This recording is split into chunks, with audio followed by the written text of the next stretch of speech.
are back for another edition of Joe's Knows College Hoops. I'm Ben Chow, joined by Matt Freeman, Jack Kemmler, and Giacomo Imperiale. Guys, this was arguably the craziest start to March Madness I think I've ever seen. The round of 64 and round of 32. There were so many upsets. There was a lot of history being made as well. We're going to get to all of that, as well as our preview picks for the round of 16 or the Sweet 16 and the Elite Eight. We'll go through every single game and tell you who we think is going to win and who we eventually think will make the Final Four. I think the plan is going to be we're going to go to each region. Each guy is going to take a region and give you a full breakdown of what happened this past weekend. So, Freeman, I'll throw it to you first. Give us that full South region breakdown. Yeah, I think it has to start with how the tournament started. A great game between Maryland and West Virginia. I mean, unfortunately for West Virginia, Stevenson, he's one of their biggest shooters. He was ice cold. He wouldn't stop shooting the ball for whatever reason, 4 for 17 from the field. And that led to a pretty solid Maryland team picking up the win. And then Alabama took care of business in round 1, round 2, and they find themselves in the Sweet 16. San Diego State took care of business. Let's touch on Furman really quick and Virginia. Virginia had that game bagged.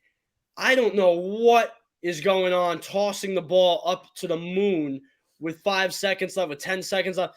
That is one of the biggest choke jobs I think I've ever seen watching basketball. It's really beyond me, especially having Virginia in my bracket. Oof, it was not a good moment for me, but I think that was unbelievable. And then obviously San Diego State took care of business there, allowing them to move on to the Sweet 16. Creighton, I think that they're a very sound team. They're very balanced. They perform at a high level offensively and defensively. We saw them beat a pretty good NC State team. They're very tough to beat when they're hot, and they got it going against Creighton in the first round. And then they beat an inexperienced Baylor team, but took care of business against a highly talented team, a team that was ranked higher than them or is seeded higher than them. And they move on to the Sweet 16. And I think we need to touch on what may be the story of the entire tournament. Princeton knocking off Arizona. Arizona is one of the biggest teams in all of college basketball, incredibly high-powered offense. And Princeton just found a way to scratch and claw their way to a win. And not only did they pull off the shocker beating Arizona, they beat a very good Missouri team by 15 in the round of 32, pushing them to the Sweet 16 as a 15 seed. Nobody saw it coming. To be completely honest with you, I thought Colgate as a 15, UNC Asheville, and Vermont were all better 15 seeds than them going in. They shocked me. They shocked the world. Now they find themselves looking at the Sweet 16. And man, I mean, I got to talk a little bit about that Princeton story. Talk about New Jersey basketball, man. We're from a New Jersey high school. We're going to get to another New Jersey school, obviously making even more history. But man, Princeton making the Sweet 16. St. Peter's made the Sweet 16 just a couple years back. Like, this is incredible what New Jersey schools have been able to do. And guys, I mean, I can't wait to talk about that Creighton-Princeton game because we didn't think they would beat Arizona. We didn't think they'd beat Missouri. It's like, why couldn't they beat a team like Creighton? That should be very fun. Other than that, obviously, that Virginia-Furman game, arguably the best game of the entire round of 64. So the South had a lot going on. Jack, I'll throw it to you next. Your Midwest breakdown. I believe, actually, the Midwest, I don't know why I picked it. It's probably the most boring region of the whole tournament.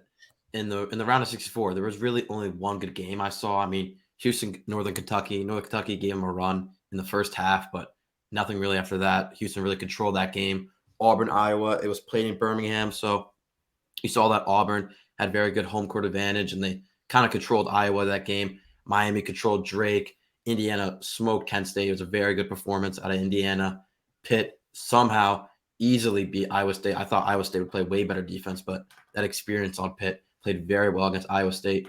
This was the only good game I saw out of the round of 64 was Xavier against Kennesaw State. Kennesaw State leading for basically most of the game. We saw in the Big East tournament when Xavier was down 15 against DePaul in the second half and still won that game. I believe they were down 13 at one point in the second half against Kennesaw State and still won that by 5. So Xavier's a sneaky good team, but I don't like their Sweet 16 matchup. Then you move on to Texas A&M and Penn State. It was a pretty easy game for Penn State. We saw them play very well in the Big Ten tournament, so they kind of handled Texas A&M. And the last one, Texas Colgate. People thought Colgate could maybe get that 1-2-15 upset, but it wasn't even close. Texas looks like one of the best teams in the country. Moving on to the round of 32, only one other good game I see. I mean, Houston, Auburn easily controlled by Houston. Amazing performance by Houston. Miami, Indiana was just a blowout. Isaiah Wong, 27 points. They were just raining threes. Indiana, Big Ten, it does not work out. Only one Big Ten team left. That's Michigan State. But Michigan State, I don't know if we really count them as a Big Ten team. So, I mean, for the Big Ten, they're just not good in this tournament. And Pitt and Xavier, that was just, I don't know how Xavier won that game so easily. Pitt, I thought was going to be a more experienced team, but they just easily handled them. The only good game out of this round of 32 was the Penn State-Texas game led by Marcus Carr and the Longhorns, where he played very well. But Penn State gave him a run for their money. I mean, they got really unlucky with this matchup because I believe Texas is a top 3 team in the country. You give Penn State any other team except for Houston, Alabama, they could win those games. So now we're looking at Xavier, Texas, Houston, Miami. It's a very chalk region, 1-5, 3-2. So we'll see how that plays out. Guac? Oh, yeah. So I just wanted to mention one thing. I guess you could kind of put it as my spicy guac take for the episode. I really have a lot of confidence in this Miami team. I want to talk about them for a second. They may be my favorite team in the country to watch. Isaiah Wong slowly becoming one of my favorite players. And my take, I think they're going to make the national championship game. I think they will be playing Alabama in the national championship game. I think this Miami team is so deep. Isaiah Wong is the player that it can take over in any given game. And I do really have a lot of faith in this Miami team. They cleared up any doubts before the tournament I had on this team. What? That's just a crazy take. Houston's been arguably the best team in the country from start to finish this entire year. I mean, we said, and it's true, they haven't really had much tough competition, but everyone's tough in March. They show up, they take care of business in the first round. They take care of business against a pretty hot Auburn team. Bruce Pearl does a great job in March. I don't really see how you could pick Miami to beat Houston and then the winner of Xavier, Texas, and then potentially either Gonzaga, UCLA, Arkansas, or UConn. I like Miami too. I agree. It's a very experienced team. They made it far last year with pretty much the same roster. Isaiah Wong's still there, but I don't know. I just don't see them beating 3 extraordinary teams in a row to get to that to get to that championship game. Yeah, and again, I mean, we can get to that with the preview. We're going to do our consensus picks, so it sounds like Miami will not be moving on. But again, we could save that for the preview. I'll move on to my East that I'm going to break down here. A lot to go over. Obviously, a very specific game I'm sure everyone wants me to go over. So I'm going to start from the bottom and work my way up. Marquette, pretty easy win against Vermont, if we're being honest. Vermont was not really anyone's pick to beat Marquette. You know, some people maybe even thought Marquette could have been a 3 seed, but Vermont never really had much of a chance. This was maybe even my favorite game coming into the entire tournament for the round of 64. Michigan State versus USC. I was tossing and turning who I should pick in my bracket. During the game, I was tossing and turning. It was close for a long time, but Michigan State, Izzo just pulls away in the end. And I mean, obviously, we know about the run they just went on. I'll talk about that round of 32 game. They beat Marquette right after that. So this Michigan State team looking very, very good. I mean, beating USC, who a lot of people picked. That was like the most popular 10 versus 7 upset of the entire tournament. And then going on to beat the 2 seed Marquette. Now they're in the Sweet 16. That is a very, very dangerous team. Then you got Kansas State going back to the round of 64, taking care of Montana State, maybe a little closer than they would have liked, but 77-65 win is good enough for them. Kentucky taking down Providence by a solid 8 points. I'll be honest, this is another game I was tossing and turning about. I love Providence coming into this tournament. Kentucky, I thought, deserved to be a 6 seed. Providence, maybe deserving of like a 9-8 seed possibly. So I thought this could be a really, really nice game. Kentucky still handling that game very well, like I said. And they go on to play Kansas State in the round of 32, and Kansas State just narrowly beats them. 6-point win for Kansas State. And that was a very, very good game from start to finish as well. There's a lot of them in the round of 32, especially in this East region. But Kansas State moving on to play Michigan State. That's a game we're going to cover in the preview. And then here they are, my Final Four pick, Tennessee, taking on Louisiana.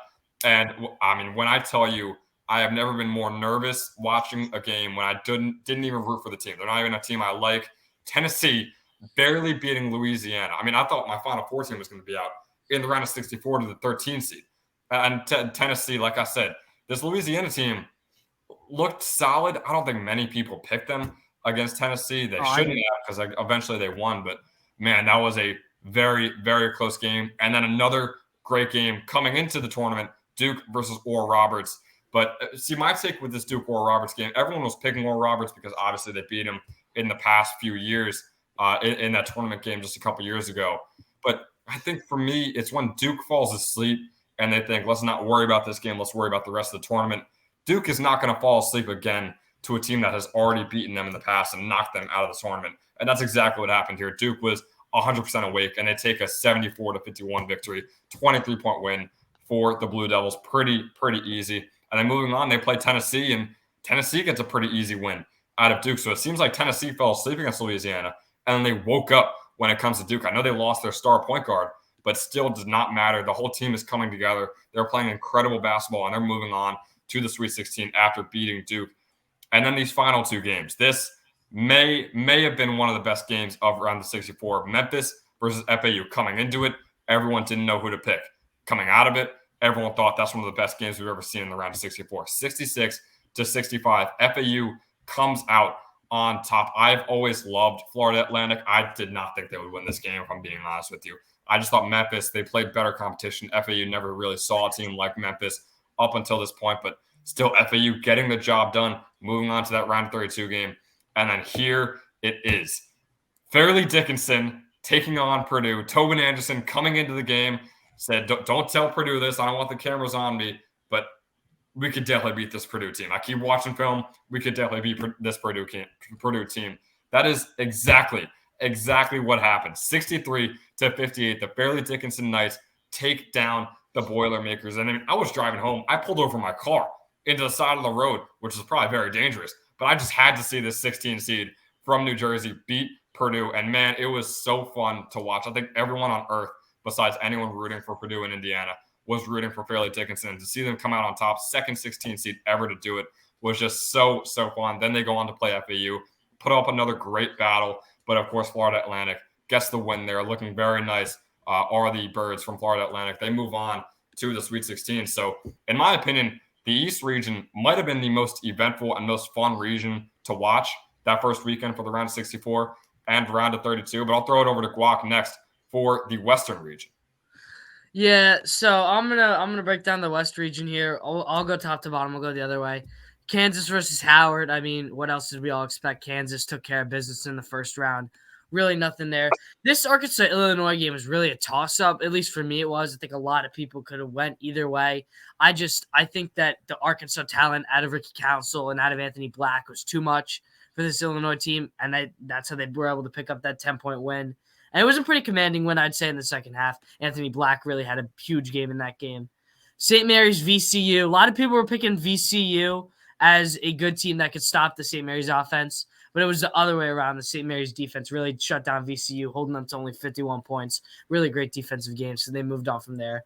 This UConn-Iona game, a lot of people picked Coach Rick Pitino to make this upset happen, and it wasn't even a close game. UConn really just blew Iona out of the water. Adama Sanogo really had a huge game, and I feel like he's going to be a guy that we'll talk about later. His presence is really known, especially in this West region with his UConn Huskies.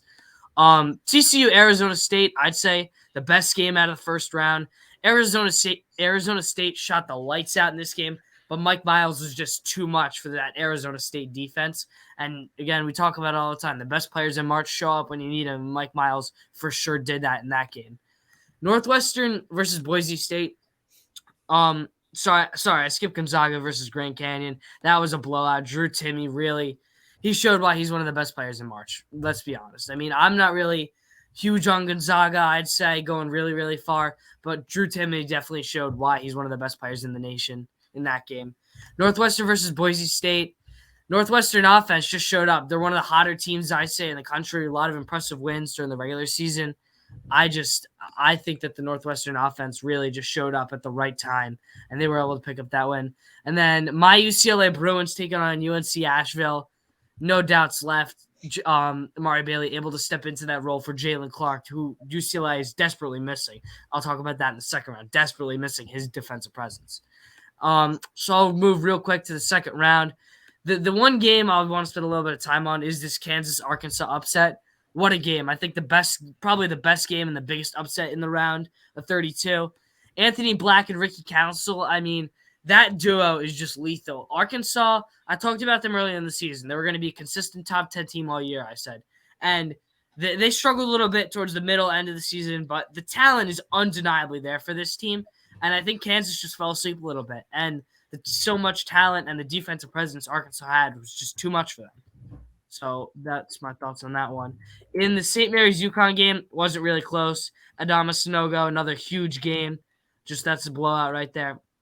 In the TCU Gonzaga game, it was really a close game for most of it. I mean, you look at Mike Miles and Drew Timme just battling, the two stars battling.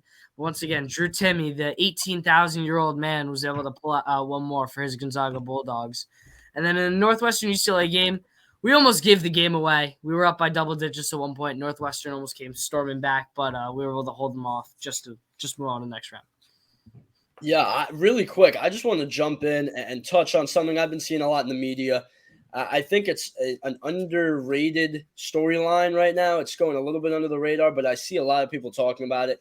This Kentucky Wildcats team and Coach Calipari, he's had a disappointing past couple of years. And I understand, we're talking about March, but, good teams are supposed to get it done in March. Calipari hasn't had too much success in March. He had that undefeated team going in and then lost to Wisconsin many years ago. And then again this year, second-round exit, not what a lot of Wildcat fans were hoping for. I just want to put doubters at ease right now. There's a lot of people going crazy about his lack of success in March as of late. But I think what needs to be touched on is Coach Calipari is still a fantastic coach. I know we're swaying away from March a little bit, but you look, he's got 4 or 5 stars, Justin Edwards, DJ Wagner, Aaron Bradshaw, and Robert Dillingham in this upcoming class. So although Kentucky had another underwhelming March run, he's still recruiting with the best of them. So Kentucky fans, I wouldn't be so concerned with your early exit in March this year. Yeah, and just to touch on that, I mean, talking about Kentucky, I know it's a storied basketball program, but I mean, look at a school like Syracuse. Like, it took them forever to fire Jim Boeheim. You won that one championship in the 90s, or the early 2000s rather, and then he would make March Madness like once out of every 5 years, and it took them just this year to fire him. So I think like getting rid of a guy like Coach Calipari was never on the table. They're always in March Madness, like Freeman said. Just because they're getting out early shouldn't mean that you should be worried about Coach Calipari. And like you said, the recruiting class coming in is very, very nice for the Wildcats. And I mean, these past couple of recruiting classes, they haven't had their Anthony Davises, their Carl Towns. Like, they haven't had those guys, their Devin Bookers. Like, they've been having to make do, and they're still doing very well, making the round 32, putting up a fight against the 3 seed. So, yeah, I wouldn't be too worried when it comes to Kentucky. I think we'll move on to our preview picks. Let's move on to the round of 16. We'll start it off with the very first game on Thursdays, Kansas State versus Michigan State. So, Freeman, I'll throw it to you first. Who do you have in this game and why? Yeah, I'll take the firepower of Kansas State to beat Michigan State. Michigan State had a great run. Tom Izzo can coach probably as good as anybody in March. But the problem is Kansas State has 2 third-team All-Americans leading their squad. I just think star power comes out to play in March. And I think especially in the later rounds is when it starts to take over. So I'll take Kansas State pretty easily in this one. Jack? Yeah, this is probably my favorite game out of the whole Sweet 16. I mean, Tom Izzo, I think we could say, is one of the best March coaches easily. I mean, even though he's won 1 championship, we could say March Madness is definitely the hardest tournament out of all sports. It's hard to win a championship, even though he's only won 1. He's made a lot of Final Fours, and this one he's leading a team with Joey Hauser and Trayvon Walker, who's played amazing in March. But I just really like this Kansas State team. Keontae Johnson has been playing amazing, and also Marquise Noel. There's just some players, even though he's 5'8", Marquise Noel, you just can't game plan against him. And I think that's him, and I think Kansas State's going to take over this game. All right, so Guac, we're going to get our first Michigan State pick, or is it going to be Kansas State moving on? No chance. I had Michigan State going home in the first round to USC. Wasn't really a fan of this team going into the tournament. Still not a fan. Their wins, they really didn't impress me too much. And you want to talk about coaching. Coach Jerome Tang, in his first year at Kansas State, really has shown a lot, especially for this program moving forward. I mean, you get the transfer out of Keontae Johnson from Florida and turning Marquise Noel into this superstar, I'd say, in March. I mean, Jerome Tang really has proven himself as one of the top-tier coaches now in March, and I am all over Kansas State in this game. I agree with you 100% about Jerome Tang. He's done a fantastic job leading Kansas State. A team that was projected to be one of the bottom teams in the Big 12 is now looking at a legitimate chance at winning a national title, reaching a Final Four.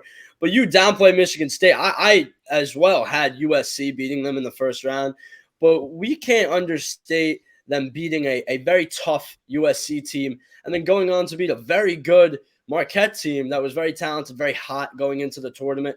So Michigan State, although I think their run will end here, they did have a very good run. I don't want to discredit some very solid wins that they picked up in March with a team that isn't as talented as signature Michigan State teams. Yeah, and Matt, you said it best. They're solid wins. I mean, it's a 10-point win against USC and a 9-point win against Marquette. Like, they're not struggling and making buzzer beaters to keep advancing in this tournament. Like, they're comfortably beating these extremely talented teams. With that being said, I'm going to take Kansas State here.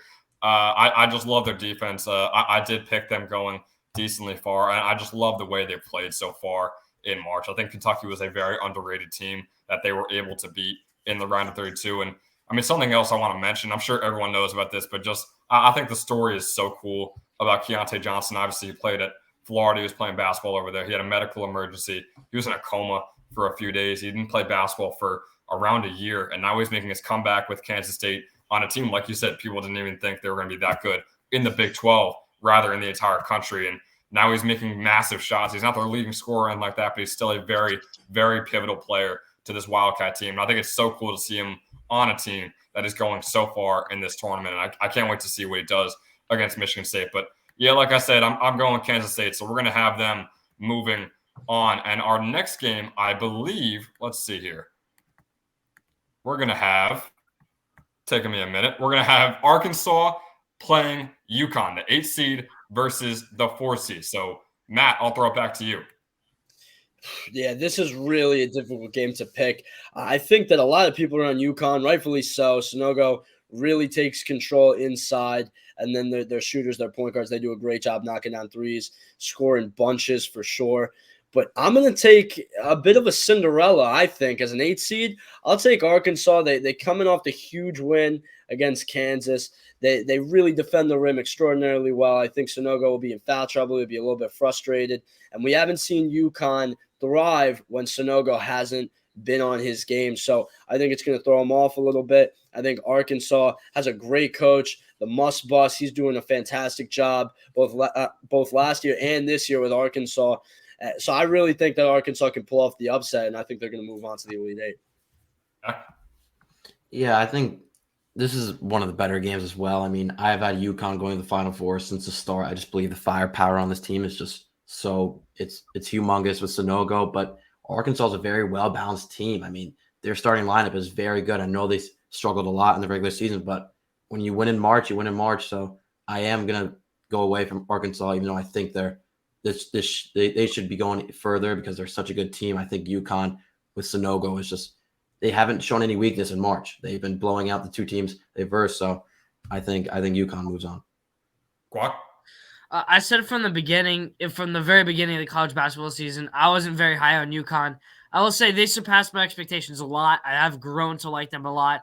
But I just think Ricky Council and Anthony Black are going to be too much for this UConn team over the weekend.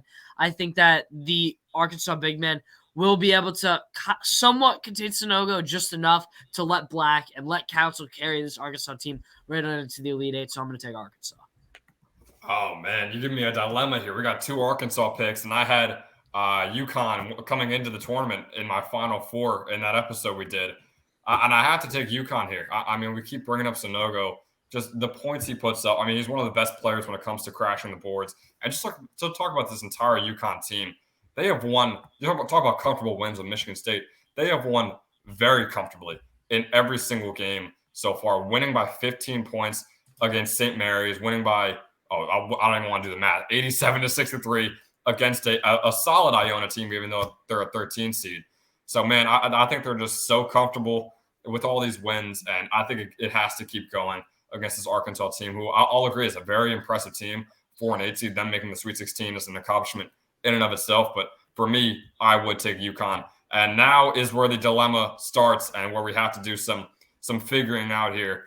I don't know if we go with the higher seed. I don't know if someone is willing to say that it's close between the two. We got to figure out what to do here now, boys. I'm pretty adamant on Arkansas, but you know what? I think higher seed. If everyone stays firm, I think higher seed's probably the best way to go. I would agree.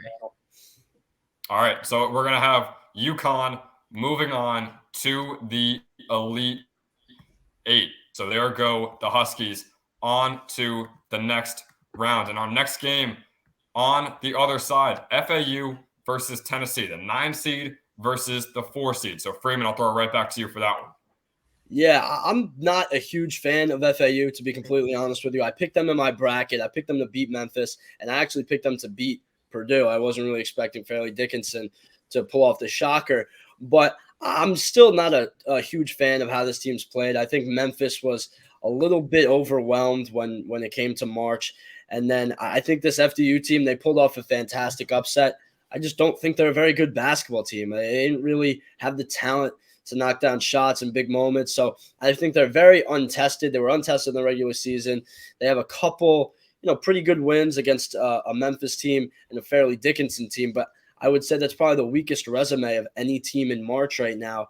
And Tennessee is red hot. They beat Duke. They beat Louisiana. And this was a team that was great in the regular season. Everyone was very skeptical with the loss of Ziegler, but clearly Tennessee is doing just fine without him. So I'm going to take Tennessee here. Jack? Yeah, I think I'm going to clearly take Tennessee in this game. I mean, they probably had the most impressive win. I mean, instead of Princeton or any of those upsets, an impressive win from the round of 32. I thought Duke was one of the more hotter teams in March. They were playing so good. They beat Oral Roberts very easily. And Tennessee had a very shaky game against Louisiana, but they go into that game, and that defense they played was crazy, given 15 turnovers. Duke they caused for Duke. And FAU, you watched that FDU game, very sloppy game. FAU was having a lot of turnovers. And I think Tennessee, if they cause 15 turnovers for Duke, how many are they going to give up to FAU? It's probably going to be more than 15. So I think Tennessee is going to take over this game. Guac? I'll keep it real short. I had Memphis beating FAU in the first round. I'm not impressed with this FAU team at all. I think Memphis is still the clearly better team. I had them in my Elite Whoa! What? I still think FAU beat them. by one. By one. And I had 1, 7, 8. It's all the same. Whatever. I had a lot of faith in Memphis. They disappointed. But this FAU team is just not that great, and Tennessee is one of the best. I would say one of the hottest teams in March right now. So I'll easily take Tennessee. Yeah, coming into the tournament, Tennessee's offense never really wowed you, but it was just that defense, and that is what has been on display this entire tournament. Then we only played 2 games, but 55 points allowed to Lafayette, 52 points allowed to Duke, and Jack mentioned the 14 forced turnovers as well. So this defense has been playing excellent. And FAU in the regular season and even so far in the tournament has never, ever played a defense this good. And I think they're just going to be almost shell-shocked coming into this one. So it's a clean sweep for the Volunteers in this one. Tennessee is going to be moving on. And we'll move on to our final game on Thursday. We have Gonzaga facing off against UCLA, the 3 seed versus the 2 seed. Might be a lot of people's game of the entire Sweet 16. So, Friedman, start us off right. Who are we going with here? I think we're going to go with Gonzaga. I think Drew Timme is one of the most experienced and polished players in this entire tournament right now. UCLA, it's very tough when you're missing what some might say your most valuable player, your best defender, defensive player of the year in the Pac-12. When he's out for the year, they haven't really felt it. I don't think they've had a very impressive resume, beating UNC Asheville and Northwestern too. Those wins don't impress me. And I think now you're playing a Gonzaga team, very polished, huge high-scoring offense. I mean, you're missing your best defender that you've been leaning on all year. I just don't think it's a recipe for success for UCLA. So I'll take the Bulldogs. Jack? Yeah, this is a rematch of the 2021 game, which was one of the best March Madness games ever. Jalen Suggs hitting that game winner. It just feels like Gonzaga has UCLA's number. These 3 stars, Drew Timme, Jaquez, and Tiger Campbell, all played in that game as well. But we saw Drew Timme really take over that game against when Jaquez was covering him. So if Drew Timme has Jaquez's number and he can't really cover him, I'm going to take Drew Timme and Gonzaga. Jack? All right. Obviously, I'm a UCLA fan. I'm going to take my Bruins, and I'll give you valid reasons why. I'll give you 2 reasons why. The first with Drew Timme, I'm not scared of him at all. And Jaime Jaquez will not be covering him. They're gonna put the 6'8". Sorry, he's taller than that. He's like 6'10". The French freak Adam Bona will be covering Drew Timme the whole game. I expect like 4 blocks. He will be covering Drew Timme the whole game. So I am really not too scared of him. I think that the way Gonzaga beats UCLA is with the guard play and hitting more threes than UCLA. That's how I think Gonzaga is going to be able to win the game. And really, it's not talked about it enough because he's only a freshman. Amari Bailey really is budding into a star. He dropped 24 points in that game against Northwestern. He was able to take that Jalen Clark role and he just expanded it. Obviously not playing as great defense, but he's doubling the offensive load Jalen Clark had in his role. So I am going to take my Bruins. I think it's going to be an offensive produced game. I think UCLA is just going to edge out Gonzaga. I think it's by far the best game of the entire Sweet 16. I mean, we got a 2-3 matchup. A lot of people picked one of these teams to be their champion throughout the entire thing. I'm going to go with Guac on this one. I'm going to go with UCLA. Like you said, I just love the way they've been playing. I love Amari Bailey, Campbell as well. I think the whole team is playing great. Was that Northwestern game a bit worrying? Yes, it definitely was. Just a 5-point win against Northwestern, who I'm not a big fan of. It is a bit worrying, but I mean, like you said, we got one of the best games when Jalen Suggs hit that shot over UCLA in the Final Four just a couple years ago. And would you say, Guac? We don't talk about that. I'm talking about it right now, just so I can pick the team. That was one of the best games I've ever seen. That shot was incredible, and I think this is where the Bruins get their revenge. I think it's another great game. I wouldn't be shocked if it comes down to a buzzer beater, but I think it's UCLA's ball when it's being shot and when it goes in at that buzzer beater. So give me the Bruins in this one. We run into the same conundrum, if you will, with this game as well. And again, UCLA, the higher seed. I know Jack and Freeman not happy about that at all, but the Bruins are going to have to move on. And I think, what do you guys think? Should we keep it going with the Sweet 16 or move on to the Elite Eight with these two? I mean, that's quick. That's a wipe right there. All right, well, let's keep it going with these Sweet 16 games. We'll start over here. We got number 4 Tennessee facing off against the 3 seed Kansas State. So Freeman, I'll throw it right back to you. Yeah, if we're talking Kansas State, Tennessee, I think Kansas State definitely takes this one. I think Tennessee, they've been very impressive. I'm not loving their wins. This Duke team was very inexperienced, and they were battling injury all year, which, we didn't really get to see what they had, but they didn't really get to see what they had because they haven't really been on the floor together all year. I don't think Tennessee has played against a very complete team, a very well-coached and complete team like this Kansas State team will be. I think Kansas State has the guard play. They have a very sound coaching job. Jerome Tang's been fantastic. Guac touched on it earlier, so I'll take Kansas State here. Jack? Yeah, after Tennessee's loss of their point guard, I'm forgetting his name, but he's also a shorter guy. And who's going to cover? Yeah, who's going to cover Marquise Noel? So Marquise Noel 5'8", you don't want to put a taller guy in him like 6'3" or 6'4". That's actually worse if you think about it. So I'm going to take Kansas State for Keontae Johnson and Noel to take over the game. Jock? Yeah, I'm going to agree with the two over there. I think Kansas State's the better team, especially after watching the locker room hype-up video the other day. I don't think Jerome Tang's losing a game very soon. So give me Kansas State.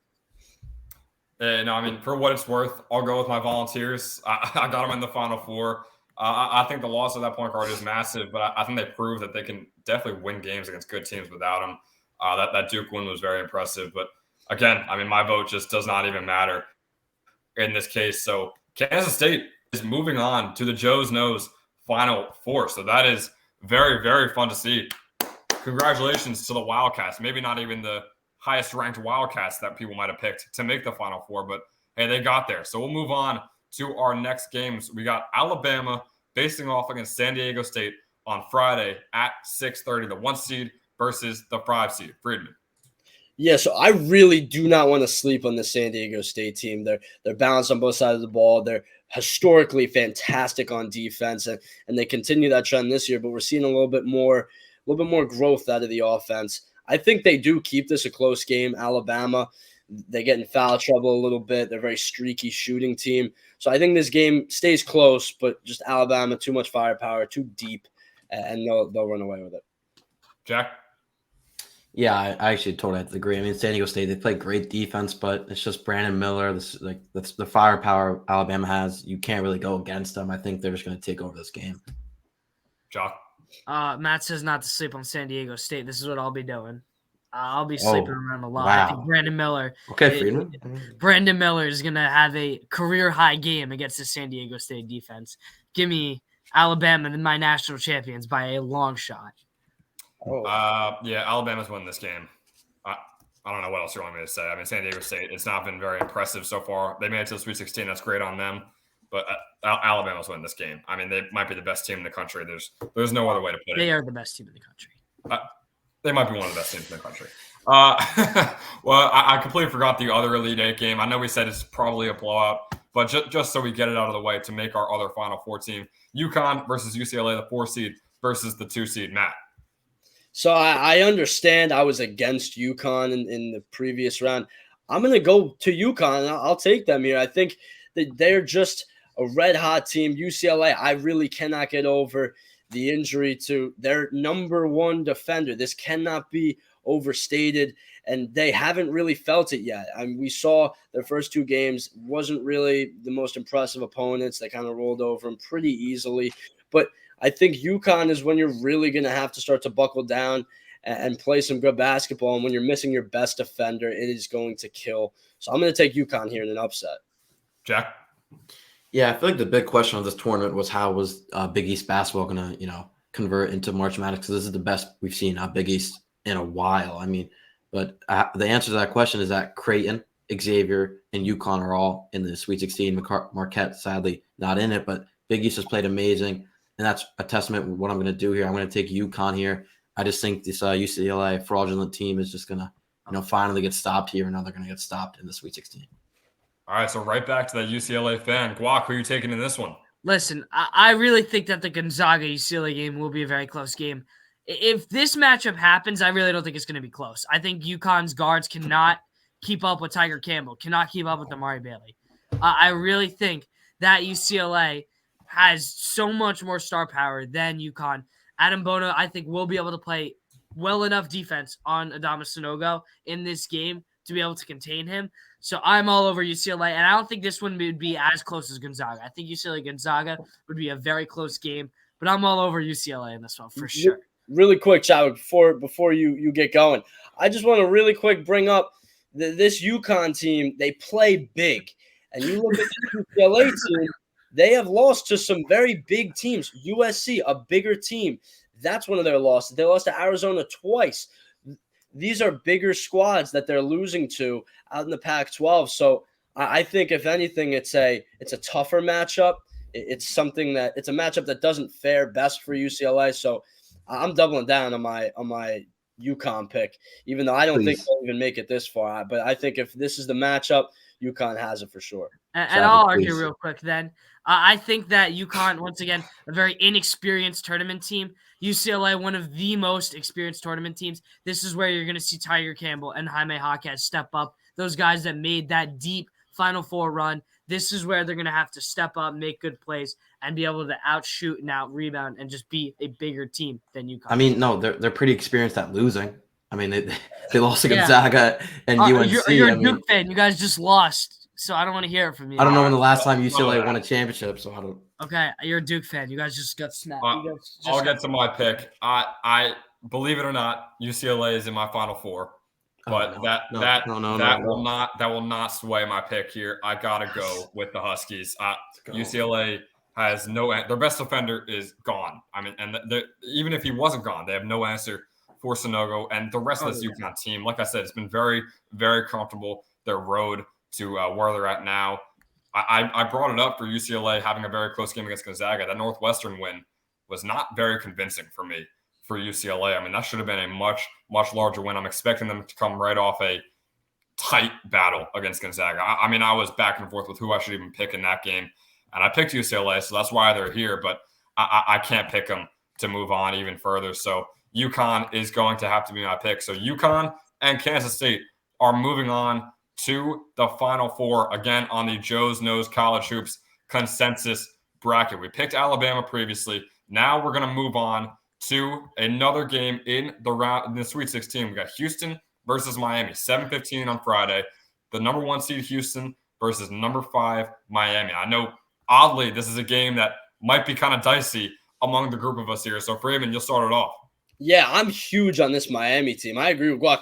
I think they've done it as of late. They did it last year. They had a great run. I mean, Isaiah Wong is back. They're rolling. They're red hot. But I think this Houston team, Kelvin Sampson, is one of the best coaches in college basketball. Houston, my problem with them going in was they haven't really done it under the bright lights yet. They're doing it under the bright lights. They look very dominant.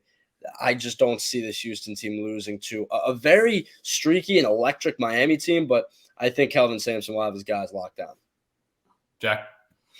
Yeah, we saw the return from Omeyer, who's a rebounding machine on Miami against Indiana, and he played amazing. So it just feels like this Miami team is at their best right now, especially with Isaiah Wong. But it's just something about this Houston team in March Madness. They're always good, and now they're at the top. Marcus Sasser playing his best basketball. He's fully healthy now. So I am going to take Houston. They're just a wagon.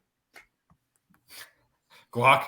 Marcus Sasser is not fully healthy. I don't get who told you that. He's like He's 85%, and that's enough for me and for me to take Isaiah Wong and this Miami team over Houston. I did have Miami in my Final Four. I really have a lot of confidence in this Miami team going into the tournament. So give me Miami. I really think that they're going to be able to pull off this upset. I'll just make it nice and easy for us. Houston's winning. Thank you. They're just the better team. I don't care if Marcus Sasser's playing on one leg. He's still out there for them. He's still arguably one of the best players in the country. I got to go with Houston here. It's so clear to me. I mean, a very convincing win against Auburn, who has an argument to be a better team than Miami. I'm going to throw that out there Stop it. I'm going to throw that out there right now. I think Auburn. That's a joke, Ben. All right, wait, chill out. Yeah. I don't know. I agree with Kemmler and Guac here, but really quick, this whole Marcus Sasser's hurt thing. I didn't say he was hurt, but he's not 100%. Who told you that, though? He dropped 22 on 50% shooting, played 31 minutes. That's a huge majority of the game. He missed 9 minutes. Especially in a blowout. Auburn. So he played most of the entire game, shot 50% from the field, and dropped 22. Not to mention he has a whole week to rest and rehab and get himself right before this next matchup. I think he'll be 100% fine if he wasn't already 100% fine this past weekend. Yeah, nonetheless, no matter how healthy Marcus Sasser is, no matter if Auburn is better than Miami or Miami is better than Auburn, consensus pick is Houston, despite Guac's very passionate argument down there for his Final Four pick. Houston will be moving on to the Elite Eight. Not very shocking by any means, if we're being honest. So Houston moving on to the Elite Eight. We'll move on to our next game. We have the 6th seed Creighton taking on the 15 seed Princeton. Can the Tigers get it done, be the first 15 seed ever to make the Elite Eight? Matt? No. Quick answer, no. Creighton, I think this team was built to win in March. Very balanced. They can get it done both sides of the ball. They were kind of a trendy pick. I had them going pretty far in my bracket. I think that this is just an easier matchup against Princeton. They're very surprising. They're doing a great job. They just pummeled Missouri, and then obviously they took down Arizona. But I think that Creighton, this team can do it on all parts of the court. So I'll take Creighton here. Jack? Yeah, I'm gonna take Creighton very easily. I love their two best players, Nembhard and Kalkbrenner. Nembhard at 30 against Baylor, Kalkbrenner at 30 against NC State. They've just been playing amazing. And Creighton ranked top 40 in defense in KenPom, top 20 in offense in KenPom. So this team is the truth. I think they're going to make the Final Four and make a very good run. This is just an easy stop in the way. Guac? I'm a toss-up here. I'll give you that. I think Langford, and I think what's the forward's name? I forget that big forward's name on Princeton, but he's really good too. I think this Princeton team could do it, and I really am not sold on this Creighton team. I never really was. And so I'm not going to give much reason. I think it's going to be a close game. But give me the Princeton Tigers. I think they're going to do it. Whoa. I mean, wow. That to me, I'm not understanding it. I think it's going to be a very close game. and Ryan Langborg can 1,000% be able to take over that game. Oh, all right. I'm not even gonna. It's fun. I can't deny it's not fun. It's fruitless because I'm gonna pick Creighton and Princeton doesn't even have a chance because it's 3-1 here. But no, it's fun. But no, give me a Creighton. And I'll be honest here. I was back and forth if I even wanted them to beat Arizona. I picked Arizona eventually, which is great on me. But no, this Creighton team is so impressive. I think a 6 seed is criminal to how good they are. I think they're a 4, maybe even a 3 seed, deserving of a 3 seed in this tournament. And I think it's just a 3 seed versus a 15 seed. I know they took down Arizona, but I think Creighton is very similar in skill to Arizona. Maybe not as similar, but still very, very good. And I just don't see Princeton keeping it up. But again, Arizona's a better team than Creighton, and Princeton beat them. So, I mean, it's not impossible. Like, this is a very real possibility. Guac has a reasoning for picking Princeton, but I'm just going to go with the most likely possibility here, and I'm going to go with Creighton. Yeah, again, I'm not going to argue this game a lot because, again, I'm not really that passionate, but I really think that this Princeton team could do it because just you said the fact they beat a very good Arizona team. That's coming from a UCLA fan. I hate Arizona, but that was a very good UCLA team that they just went in and they beat them. So why can't they beat Creighton? All right, so our final Sweet 16 game that we have to predict, Texas versus Xavier, the 2 seed versus the 3 seed, late on Friday night. Matt, I'll throw it to you first. Okay. Yeah, I think that this Xavier team has been very impressive. They're repping the Big East extraordinarily well. But I think Texas, Marcus Carr, I think the firepower is just going to take over. And I'll touch on it in the later rounds. I think the loss of their head coach is a real issue, and it's being understated because they've had enough talent to just overpower all of their opponents to this point. But you see great coaches get it done in March consistently. We saw it with Coach K. Tom Izzo just propelled his team to the Sweet 16 off of tremendous coaching. So I think not really having a leader in that locker room, especially with Marcus Carr not being the most experienced player, this entire Texas team not entirely experienced in these deep March runs. So I don't really love Texas, but I think that they're just a better team and they're going to beat Xavier right here. Jack.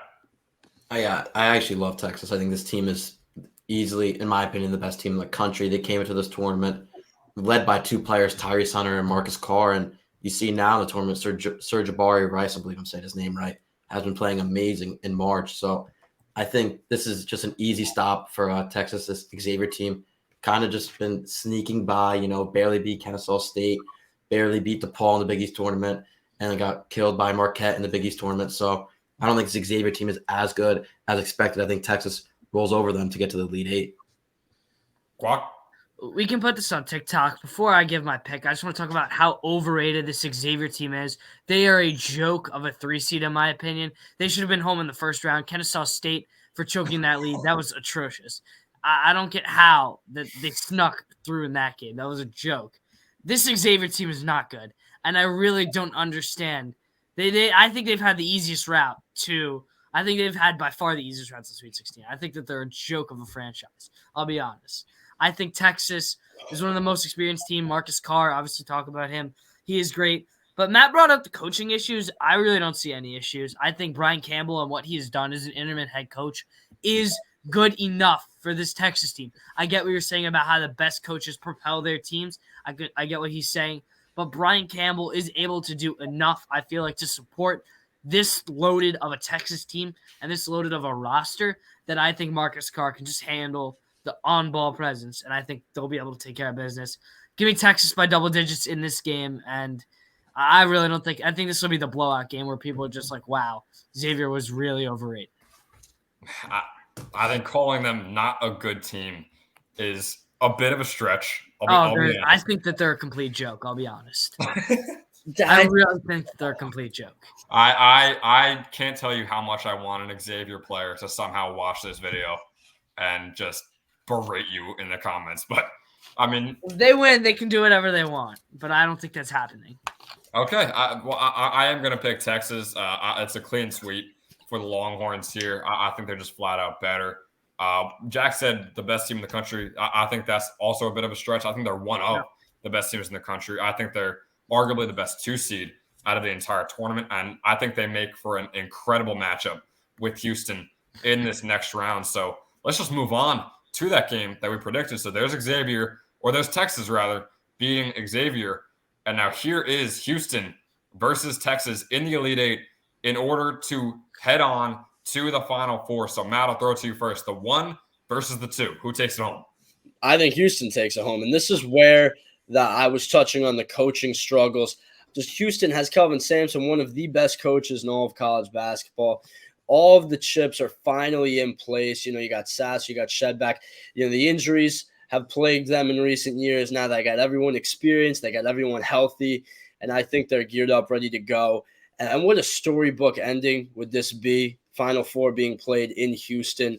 I think Houston will definitely take care of business here. I think the lack of leadership will come into play when Texas hasn't really met a team with as much talent as them during this entire run. And then they run into a very experienced, very talented, very disciplined Houston team with a fantastic head coach at the helm. I just don't know if they can rely on sheer talent to beat this type of team. So I'll take Houston. Jack? Yeah, although Texas hasn't seen, the top of the talent in this March, I believe they've seen it all season. They beat Kansas by 20 to win the Big 12. They beat a lot of other teams in the top 10 to, cement themselves as one of the best teams. And Houston has only versed one top 10 team this whole year. They versed Alabama and lost. Alabama kind of controlled that game. So if you want to look back at that, I just believe that Houston is not ready for this Texas team. They've kind of been, I wouldn't say sliding by. They're still a very, very good team, but we haven't seen them versus, this type of team in Texas as they are playing right now. So I think Texas is going to take over this game. Guac? Jack took most of the points right out of my mouth. I think that this talent on this Texas team can for sure overtake this Houston team. And the point that I love is that Matt mentioned that they haven't been playing like big-time basketball teams. They're playing in the best conference in college by far. Whoa, really? I'm just going to defend. I never said they haven't been playing big-time basketball teams. I said this March run has been unimpressive. They haven't played anyone remotely close to their talent level. Houston really hasn't either, though. Neither team has. I would say that a Houston team that I agree with you. I think that both teams are a little bit untested. I think they're both extraordinarily close in talent, but I think the head coaching and the discipline and experience of Houston is where there's a clear edge. It's really the only clear edge in this entire matchup, which is why I'm taking Houston. I agree. Houston hasn't been very tested in March either, but if neither teams have been tested, then I think that I'll take the team with the better coach and more experience. And also, just before Guac, you finish here. So in this scenario, this does mean that Houston beats Miami and Texas beats Xavier. So obviously, those would be their first test. So yeah, I'll let you go, Guac. I was just about to say that. So again, in my bracket, I have Miami winning, and then I would have them losing to Texas here. But I still am going to take Texas, I think, over Houston. I really think Marcus Carr is one of the best players in the country. I think he can for sure take over this game. And I know Matt said, like, he pulled up the Sasser stats, and they don't look too concerning. But for some reason, there's something in me that just tells me he's not 100%. Something concerns me with Sasser.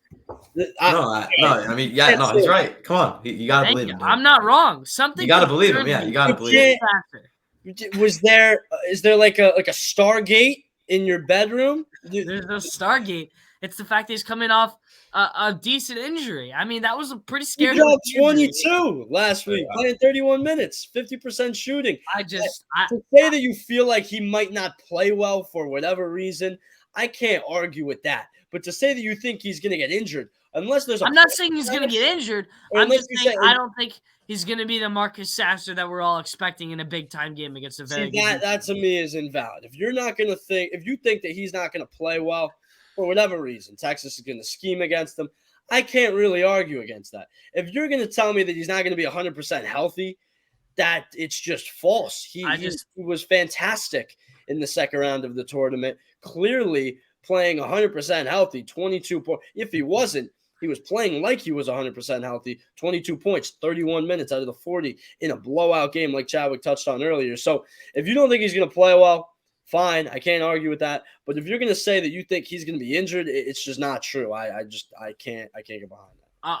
I think it's a little bit of both. I'll be honest. I think that this Texas defense is going to be a little bit too much for him. I think that defense will be able to shut him down. And I'll just say it'll be looming in the back of my head that I'm still not sold if he's 100% healthy. I'll be our deciding factor here. I've always sided with the higher seed, and that team has always advanced on, and that's exactly what I'll do here. I'm going to side with Freeman. I'm going with Houston. Again, Marcus Sasser, chop off one of his arms, take away a leg. I'm still taking Houston. Like he's playing great. I don't care how unhealthy he is. I don't care if he's at 7%. He's putting up 50% shooting, 22 points against a very, very good Auburn team. What else do you want from him? I don't understand how much more he needs to be tested. So I'm going to take Houston in this one. There's no other way to put it. In my opinion, they're the best team in the country. I have them winning it all eventually in the end. So I feel like I have to take them. Again, this is an incredible game. Ben. Yes. Can we just talk about this? So say Marcus Carr and Marcus Sasser, they both, get shut down. You look to that next guy. It's Tyrese Hunter or Jabari Rice for Texas.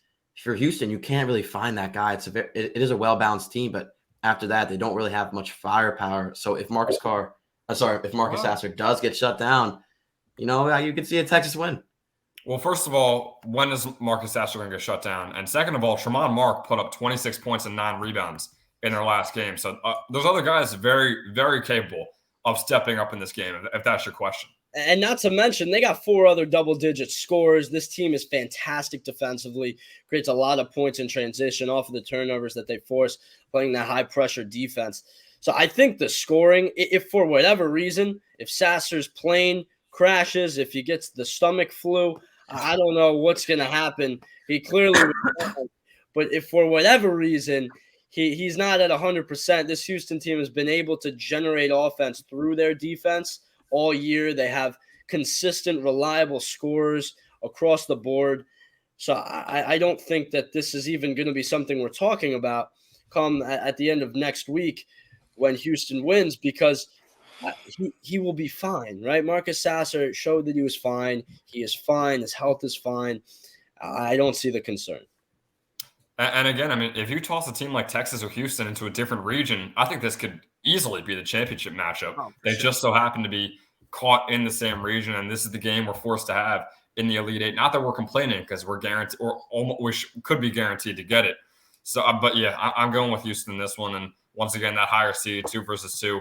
Houston takes this one. We'll move on to our final Elite game. Our final game, we are picking Alabama versus Creighton is what we have in the Elite Eight. So Freeman, once again, I'll throw it to you. Who are you taking in this one? The 1 versus the 6? Unfortunately, and I'm a really big underdog guy, I'm going to have to take Alabama. I think that they're the better team. It's hard to find holes in this team. I don't – little preview to what I think the Final Four will look like, or the championship will look like. I don't think Alabama is going to be your national champion. They're very deep. They're very – they have the firepower, Brandon Miller, obviously.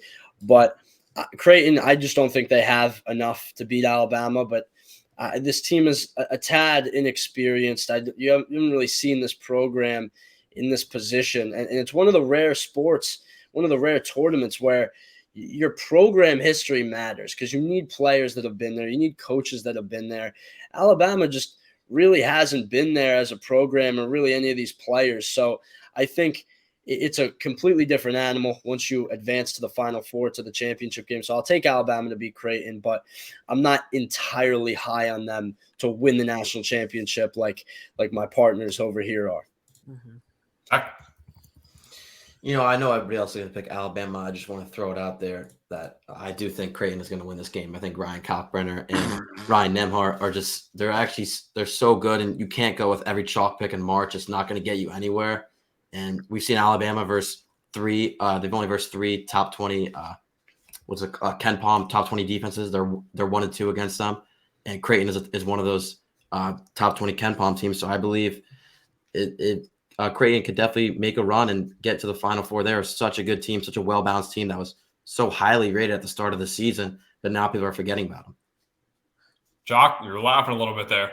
I was just in a little shock. I was about to make my 2-second pick, and then I heard Jack Kemmler say that, and I asked myself if that was a joke or if he's being serious.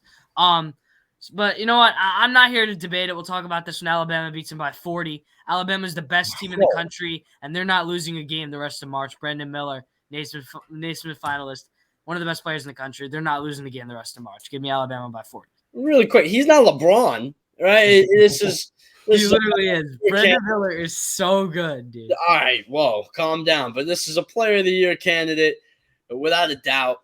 You can't ignore. I picked Alabama. You can't ignore what Jack said about Creighton. Or about Alabama, excuse me.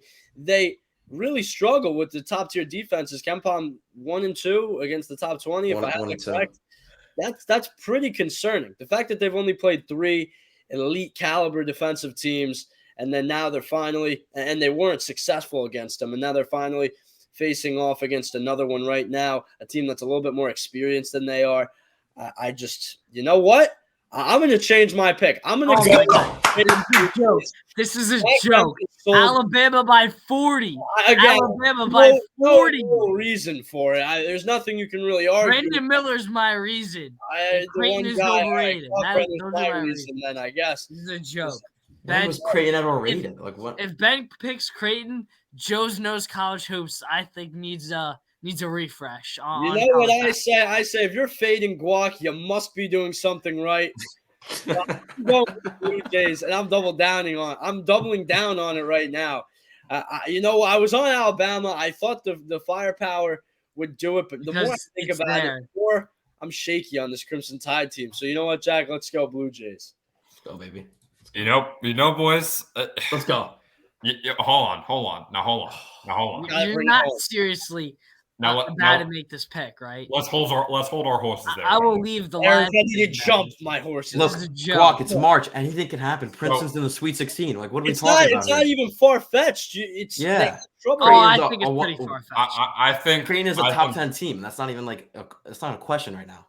I think Guac's saying Alabama by 40, which I hope he doesn't mean, but I know what he's saying, and they're going to blow him out, is outrageous. I think we need to give so much more credit to this Creighton team. And I'm trying to decide if I want to give them enough credit to come out of this game with a W and send them to the Final Four. I want to so bad. I almost picked them to beat Arizona. I didn't. Then they beat Arizona. So now they're going to beat the Alabama Crimson Tide. Yes! Creighton to the Final Four. I mean, they smoked Baylor. They had an amazing game against Baylor. Like, I love it. Let's go. Wow. I think I may be taking a game break from Joe's Knows College Hoops after this atrocious pick. This is an abomination. We'll be chilling, watching Creighton in the Final Four.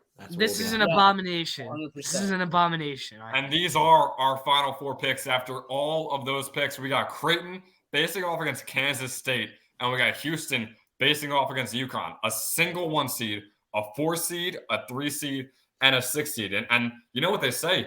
That the average seeds in the Final Four are about 12.5. So that means that it's an average of like a 4.2 seed.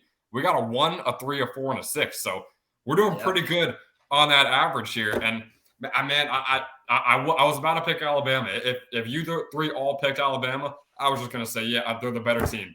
But man, I mean, like Jack said, picking chalk is not going to get you anywhere with March Madness. And I think that's the story we got here today. Creighton moves on to the Final Four. We got Creighton versus Kansas State once again. Houston versus UConn. That is going to do it for this Joe's Knows College Hoops episode. The round of 64 and 32 breakdown, the Sweet 16 and Elite 8 preview. And man, that Final Four is looking very fun if it does somehow happen. But for Matt Freeman, Jack Kemmler, and a very, very distraught Giacomo Imperiale, I'm Ben Chadwick. Thanks for watching.